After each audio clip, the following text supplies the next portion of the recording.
So E3 happened. I guess that's done with now. I think so. I think it ended today, or the day that I'm filming this. And there was some stuff that I wanted to mention. Obviously, there was no Valve presence at E3, but there never would be. I think he's gone on the record of. I mean, Gabe Newell has gone on the record of saying how pointless he thinks E3 is, or something like that. But he would never go there, so it's not really that big of a surprise. I think if we were to get some Valve related announcement, it wouldn't be at E3. But there was some interesting stuff nonetheless. Microsoft had a couple things. They announced their Project Scarlet, which is supposed to be like their next generation Xbox thing. It's supposed to It's supposed to come out like holiday 2020, which seems reasonable. They're talking about like, I guess they're really focusing on Game Pass and the cloud thing they talked about. I don't know what that is, the cloud thing. I don't really care. And I guess it looks like there might be two versions, like a budget version that doesn't have a disk drive, and then the little bit more expensive version that has a disk drive. I would almost think it would be the other way around, kind of. I don't know. I guess there was talk about having, a lot of backwards compatibility for Xbox One, Xbox 360, original Xbox, which that would be very neat. I think that's something they should just release this Xbox with full backwards compatibility for all previous consoles. I doubt they're gonna do that. I think it bothered a lot of people with Xbox One. I think when Xbox One launched, I don't think it had backwards compatibility at all. And then they started slowly doing Xbox 360 and eventually even getting a couple original Xbox games in there. But I would hope I would hope that it's full backwards compatibility for all Xboxes. I don't even know if that's a thing they can do, because not even every original Xbox game is backwards compatible for Xbox 360. So I don't know. But most likely I would at least expect full backwards compatibility with the Xbox One. I'd be very surprised if you can't play every Xbox One game on this new thing. I think Microsoft also announced a new, or showcased a new controller, a new Elite controller. Those $120 controllers that I think are ridiculous to buy. I think it might have to do with the Scarlet. So I didn't actually watch any of these press conferences, because I don't care that much. I figured I'd look and see what we get. But also Microsoft, of course, I guess they just showed a trailer for Halo Infinite, Halo 6. I saw the trailer. I don't know if they talked more about the game itself, because I didn't really see any information about it besides just the trailer. I know they were talking about how this game is going to be like a soft reboot almost of the Halo series, where they want it to be like, if you haven't played the Halo games before, it'll be okay to jump into this game and start playing. Which that makes sense. That's okay. I wouldn't want them to sacrifice the Halo mythology for that. I don't want a simplified story. But yeah. And what I am thinking, I've said this before, and I'm going to stand by this. I think we're going to see the Flood come back in Halo Infinite. I don't know how I feel about that, but I think it's gonna happen. I remember when I was playing, I think when I was playing Halo 5, there was a moment where I thought the Flood was coming back, and I had a little panic attack because I did not want the Flood to come back. I was freaking out. but the Flood didn't come back. It just really, I don't know, it was weird. It just really made me think that the Flood was coming back, and I got a little scared there, because the Flood are a ridiculous enemy. I mean,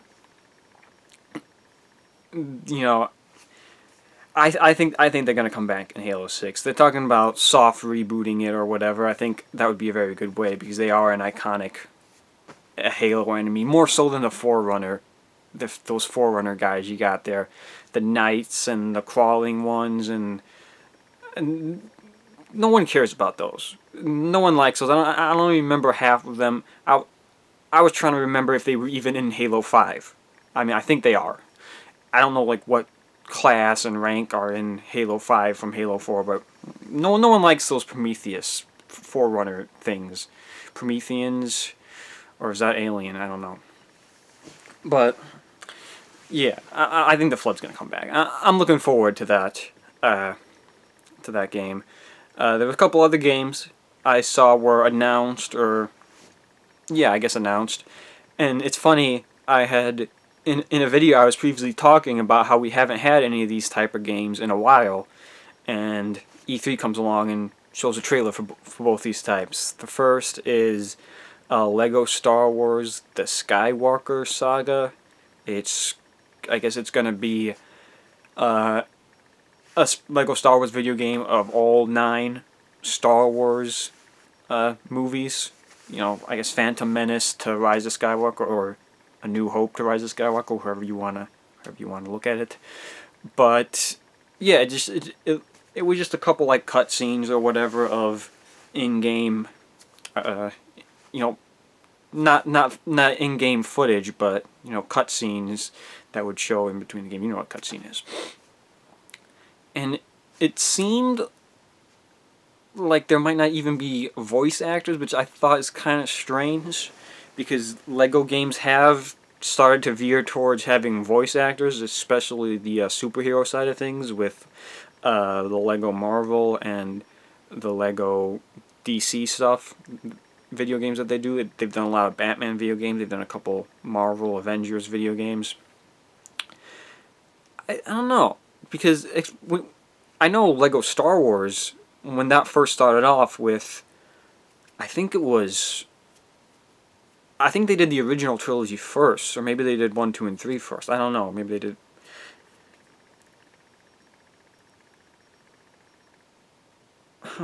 I think they might have did the prequel trilogy first, because I remember that Lego Star Wars spoiled Revenge of the Sith. So I think they did the prequel trilogy first, then they did the original trilogy, and then they combined them. And they did a couple Clone Wars games, and then they did one game for just Force Awakens. So yeah, that's something I might check out. I'll see what it's like. I know the more recent Lego games have always just seemed too complicated for me. I mean, I know I'm a 27-year-old. No, I'm 24. I know I'm 24 years old, and Lego games shouldn't be complicated, but I guess I liked this more simple nature of the older Star Wars games. But it's gonna be kind of strange. No voice acting. I almost wonder if they could forget the original voices and completely redub it. That could be interesting. Maybe, who knows? I'm sure you could get like Anthony Daniels or whoever to come back and throw some new lines if you really needed it. But another thing that was announced, this was Square Enix, I think. They announced some Avengers game, like Avengers A-Day or something like that. I don't know what to make of this. It was a lot of cutscene stuff, not a lot of in-game footage, which is what you really, really want. And I kind of want to see more of this, because I want there to be more of this. I mean, you obviously see Hulk, Iron Man, Black Widow, and Thor and maybe you get a little Captain America. And the designs are very similar to the designs we saw in the first Avengers movie.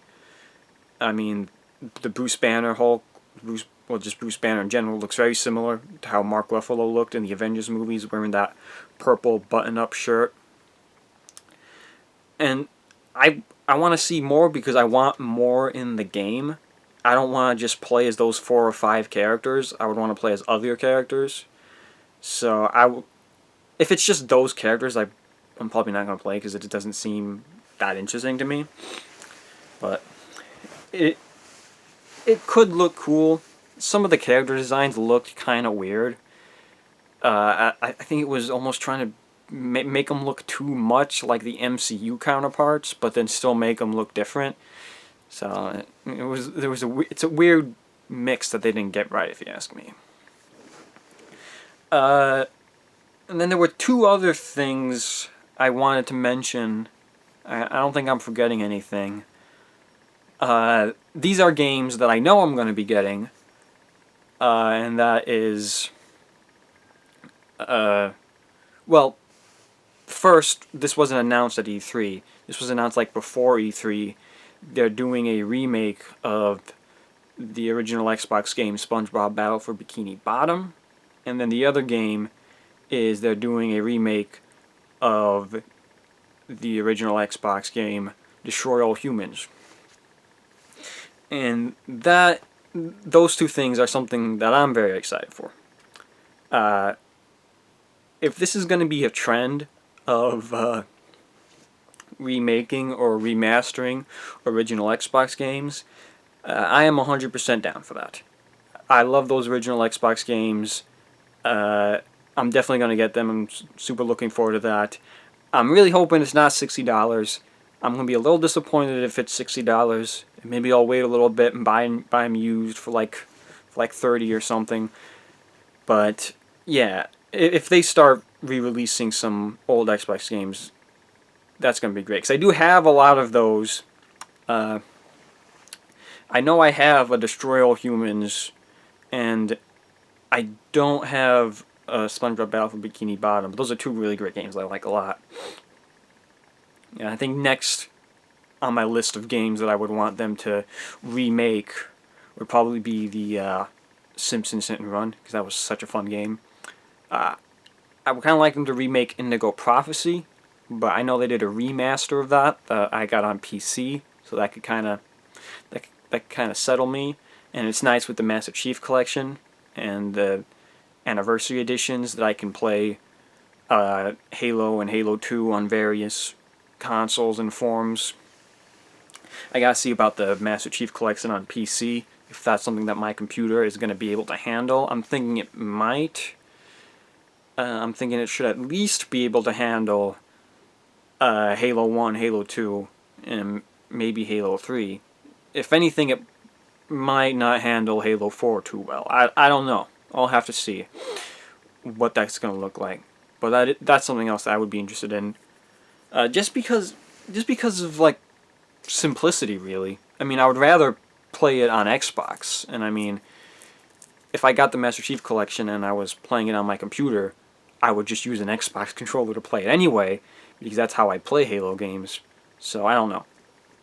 I guess I would potentially get the Master Chief Collection on PC just for the sake of simplicity. Oh, something else I forgot about the Microsoft thing. They announced that Halo 6 is going to be released with the Project Scarlet or whatever, the next gen Xbox that they're doing, which that makes sense. There's a term for that. I forgot. Oh shoot. There's a word for that because they did that with Xbox and Halo. I think they did that with 360 and Halo 3. Ooh. I completely forgot that term. It's a term for... Basically, you know, it's a game they release with the console. You know, you want the console, you want the game. You know, the only way you can get them is if you buy them both. And maybe they release Halo Infinite on Xbox One. I would like them to, because I would like to buy it on there first, because I don't think this next gen Xbox console is something I'm going to be, scooping up, right when it releases, and I would hate to have to wait to play Halo 6 for a couple months because I was waiting to get the next gen console. That would kind of suck. Because they did do that with some, I think they did that with some 360 games. There were some 360 games that they had an Xbox version and a 360 version. Maybe they did that with Xbox One. Well, there's some Xbox games that were on 360 and Xbox One. I think it might have been 360 and Xbox One. Yeah, because I think when they made the switch from Xbox to Xbox 360, it was really like a cutting off of original Xbox. But when they made the switch from 360 to Xbox One, they kind of let 360 linger a little bit before they completely cut it off. So they might do that for for Xbox One and the Project Scarlet, whatever. Maybe they'll still be giving a little bit of support to Xbox One during the transition. Yeah. Oh, another thing too, which I thought was interesting. Interesting, not in a good way, but I guess they had a Bethesda conference, whatever, and they announced that they're going to be, they're going to be bringing NPCs into Fallout 76. So basically what that means is Fallout 76, the almost complete failure of a game, they are going to be making that more like a Fallout game, which is what we wanted in the first place. Just make it more like a Fallout game. It's something that I'm probably still never going to get and never going to play. I don't care. But I guess it's nice that they're somewhat apologizing and somewhat acknowledging their mistakes and failures when it comes to Fallout 76. I don't understand why they gave us Fallout 76 in the first place. Just give us Fallout 5, or if that would take too long, you can pull a New Vegas, just make a somewhat new game using the same Fallout 4 engine and whatnot. Make Fallout Albuquerque, or some spin-off game or whatever.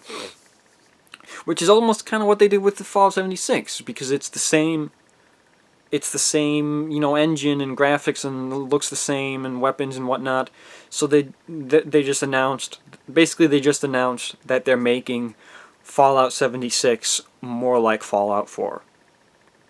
So that's just another reason for me not to get it, because I would rather just play Fallout 4.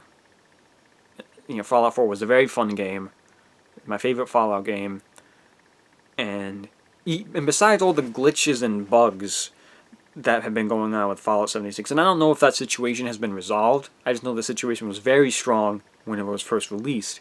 There are still other things that they messed that I didn't care for, like they had bobby pins weigh stuff in Fallout 76, and I don't like that at all. It seems really dumb.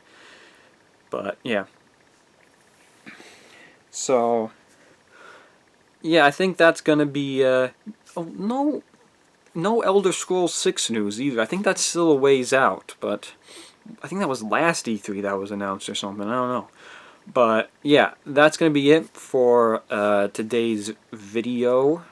And if you liked this, you can check out my Patreon, where if you support me at the $1 tier, you will be able to get this video a day early. And if you're watching this on Patreon already, because you're already at the tier, then thank you. I appreciate that. I'll have a link for my Patreon in the description below. And besides, there's the usual stuff you can do, subscribing and whatnot.